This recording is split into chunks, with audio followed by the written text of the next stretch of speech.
संभाजी नगर का नाम दिया जाए और पुराने शहर का नाम एज इट इज रखा जाए। इससे इत्तेफाक है आपको। उसी सिलसिले में ये अपने धरना का जो है एहतमाम किया है। ये एहतमाम हम जब तक करते रहेंगे जब तक के ये मुतालबात पूरे नहीं होंगे इंशाअल्लाह।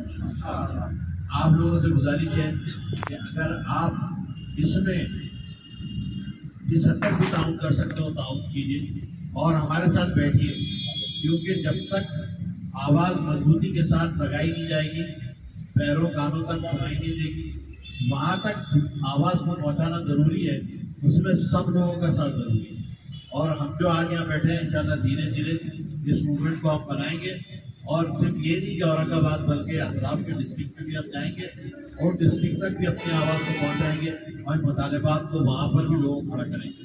तो सिर्फ औरंगाबाद नहीं बल्कि पूरे महाराष्ट्र में ये मूवमेंट को धीरे धीरे हम आगे बढ़ाएंगे इंशाअल्लाह। इसमें वक्त लगेगा लेकिन हम धीरे धीरे पूरी अपनी इस्तेताअत है और जितनी ताकत है उसकी, बाकी आगे अल्लाह मालिक है, अल्लाह ने जो फैसला किया वही होगा। लेकिन ये मजहबी क्रिश्चनों के छोड़ दीजिए, हिंदुओं के छोड़ दीजिए, सिखों के छोड़, किसी को भी आप ले लीजिए, वहाँ पे कोई मुसलमान उसका मेंबर होता है आज तक तो देखा नहीं। तो मुसलमानों के खास इदारे के अंदर गैर मुस्लिम की जरूरत क्या है? फिर सीओ कौन से आएगा, मजहब का क्या आएगा वो पता नहीं। सीओ को पावर नहीं दिए गए, इर्रेगुलर बुनियादों के ऊपर ले आते हैं, डिपोटेशन पे ले आते हैं, एक डेस्क ऑफिसर को बिठा के सीओ बना देते हैं। उसको कोई अरेंजमेंट का जो उसको कुछ मालूम ही नहीं होता कि सिस्टम को चलाया जाए, क्योंकि वो अभी हम यहाँ बैठे हुए देखेंगे, क्योंकि इशू एक ही है। इशू एक है तो वो अच्छा है, हमारा तो मॉरली सपोर्ट है उनको, लेकिन क्योंकि हम यहाँ बैठे हुए हैं जो हमने ऐलान किया है उसको हम पहले देखेंगे। जिस विषय को आप लेकर बैठे हैं मुख्यमंत्री उनको ही सपोर्ट करते हैं, उनके मंच पे जाकर उनका समर्थन करते हैं, क्या बोलेंगे इस पर आप? हम तो कंडेम करते हैं ना। मैंने कहा ना कि रियासत के मुखिया के आशीर्वाद से सब हो रहा है। उनको इलेक्शन में जीतने की कुछ लग रहा होगा कि उससे वोट बैंक बनेगा उनका। हमारा मानना ये है कि ये चिल्लर हरकतें छोड़ देंगे। अगर इतना बड़ा जो है चीफ मिनिस्टर, इतनी बड़ी स्टेट का चीफ मिनिस्टर है, कुछ तो गरिमा रखिए यार। एकदम क्रिमिनल जिसके ऊपर FIR हो रही है उसका साथ आप दे रहे हैं और उसका साथ देकर आप भी उस लाइन में खड़े रह कर कह रहे हैं कि उसके बाद को बेकार नहीं होने देंगे। कुछ तो चीफ मिनिस्टर का जो है गरिमा का ख्याल रखिए। इस तरह गुंडों और मवालियों के साथ चलते रहेंगे। हमारा कहना, हमने उस वक्त भी कंडेम किया था, हमने मेमोरेंडम भी दिया है, पहले भी कंडेम किया था और अब भी कंडेम करते हैं। अगर कोई भी ग्रुप या कोई भी सतह से, हुकूमत की सतह से भी अगर क्रिमिनल्स का साथ दिया जा रहा है तो इसको भी हम कंडेम करें। लगातार मुसलमानों के महाराष्ट्र में अत्याचार अन्याय बढ़ते जा रहे हैं, इसको कैसे देखते हैं? अत्याचार, उसके खिलाफ हम आवाज़ उठाएंगे और ये आवाज़ उठाने की एक शक्ल है जो हम यहाँ बैठे हुए हैं।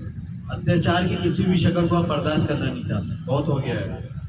अभी सिर्फ जानवरों के नाम पे मार देना, जो बीफ के नाम पर जो है जो अत्याचार करना या कुछ गैर गलत बुलवाने के लिए जबर से बात मनवाने के लिए उस पर अत्याचार करना, ये बहुत हो रहा है।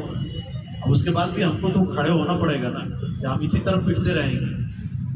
अभी आपने बयान में कहा कि तारीख़ी इमारतें सबसे ज़्यादा मुसलमानों की, फिर भी इनके आँखें क्यों नहीं खुली?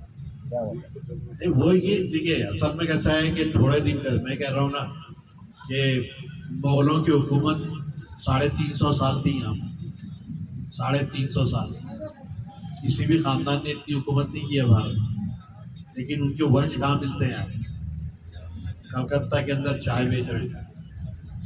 अगर किसी चाय पिलाने वाले को हमने प्राइम मिनिस्टर बना लिया है तो ये नहीं समझे कि उसका वंश लंबा चलने वाला है। 350 साल वालों का वंश भी चाय पिलाने में मजबूर हो गया है, तो चाय पिलाने वालों का वंश कहाँ जाके खत्म होगा, इसको याद रखें। सर, मैं न्यूज़ वन औरंगाबाद से हैदर चिश्ती हूँ। एक पब बोर्ड का नल चला सके वो सोचेगा क्या है, लेकिन ऐसा होता नहीं।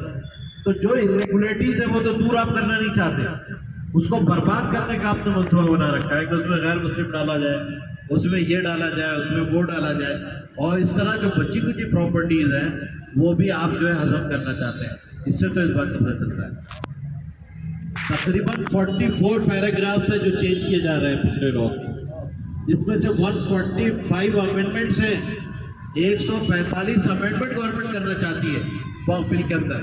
तो हम ये चाहते हैं कि जो 1995 का और 2013 का और 2014 के जो सजेशंस हैं वो एज इट इज रखे जाए, और ये नया जो अमेंडमेंट आने वाला जो बिल है जिसको जो वक्फ तरमीमी बिल 2024 का उन्होंने नाम दे रखा है, इसको वापस लिया जाए हमारी दूसरी। पर्सनल लॉ बोर्ड ने भी जो अपनी राय भिजाने की बात की थी, वो राय की क्या वैल्यू होगी जब अमित शाह खड़े रह के कह रहे हैं कि ये बिल हम पास करके ही रहेंगे, तो काहे के लिए फिर इतने जो है आपने ऑब्जेक्शन मंगवाए? काहे के लिए राय लोगों से पूछिए। आपको अगर दादागिरी से चलाना ही है तो कर दीजिए दादागिरी, लोगों की राय लेने की क्या जरूरत है? और डेमोक्रेसी का ठोक और ढोल पीटने की क्या जरूरत है? पहले ही कर लेते ये सब। आपने जब मांगा है, राय मांगी है, तो राय का फिर एहतराम कीजिए और लोगों की राय का जो है ख्याल कीजिए और ये ख्याल रखकर काम कीजिए। अगर आप डेमोक्रेसी को कुछ समझते हैं, अगर जमहूरियत को कुछ है आपके दिमाग में, दिल में उसकी अहमियत, तो उसका ख्याल रखना पड़ेगा आपको, और लोगों की राय का ख्याल रखे बगैर कोई फैसला आप नहीं कर सकते। फिर उसका नतीजा ये होगा कि मुसलमानों को सड़कों पे आना पड़ेगा, लॉ एंड ऑर्डर का जो प्रॉब्लम होगा वो फिर आपको फेस करना पड़ेगा, और आपको फेस करना है बहुत महंगा पड़ेगा। ये बात भी हम कहना चाहते हैं। मुसलमान जिस दिन अपने कपड़े फाड़ कर रोड पर खड़ा हो जाएगा, उस दिन उसके नंगेपन का कोई मुकाबला नहीं कर सकेगा। ये बात भी हुकूमत को अच्छी तरह समझनी चाहिए। तो हम ये दूसरा मुतालबा कर रहे हैं कि वक्फ बिल जो तरमीमी बिल है उसको वापस लिया जाए। और तीसरी बात हमने ये नॉमिनेशन के सिलसिले में की है कि आपने नाम बदल दिया, कोर्ट ने भी उसके अंदर कोई मुदाखलत नहीं की। तो हम ये चाहते हैं कि फिर से रेडी को पुराने शहर का नाम वही रखा जाए, नई बस्तियां जो बच रही हैं आप नाम रख लीजिए उसका। ये शेदरा की बस्ती है, ये वालूद की बस्ती बसी है, ये औरंगाबादी का तो हिस्सा है, ये एक्सटेंशन है। इस एक्सटेंशन को आप जो है मानिए, उसका नाम संभाजी नगर रखिए। आप पुराने नामों को क्यों बदलना चाहते हैं?